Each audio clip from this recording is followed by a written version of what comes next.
Of course, there are critics who believe that no matter what we do, the Florida dream is over.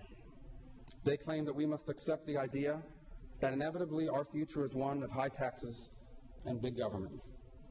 These critics have a right to their opinion, but they do not understand our state. For those who aspire to live in a high-cost, high-tax, big government place, our nation and our world offers you plenty of options. Vermont, Canada, Venezuela all offer you the opportunity to live in the socialist big government paradise some long for. But those who believe that what our people desire is big government are living in a state of delusion. That is not what Florida has ever been. And as long as we are here, that is not what Florida will ever be. You see, Floridians are a diverse people, but we also have a powerful common link.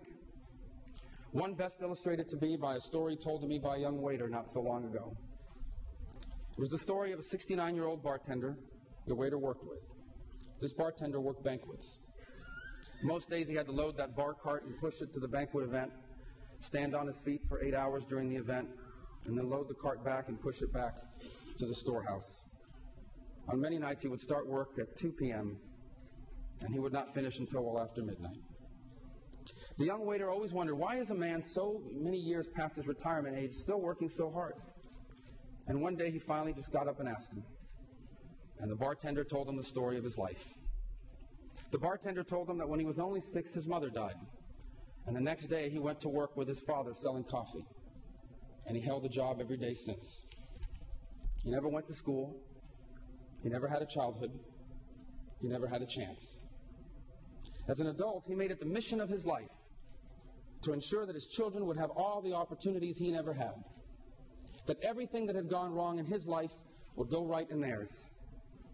And he was especially proud of his son, who was soon going to be a lawyer. And so at 69, he was still working, so his son could finish law school. This particular story is special to me because that bartender was my father, and I was the son he was working for.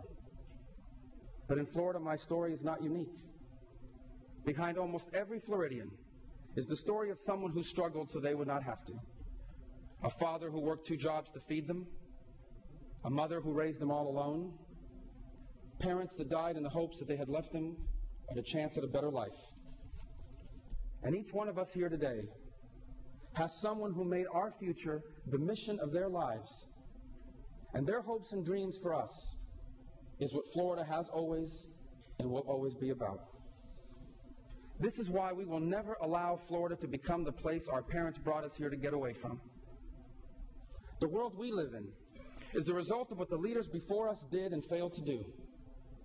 And so too will the future we leave our children be defined by the actions we take now.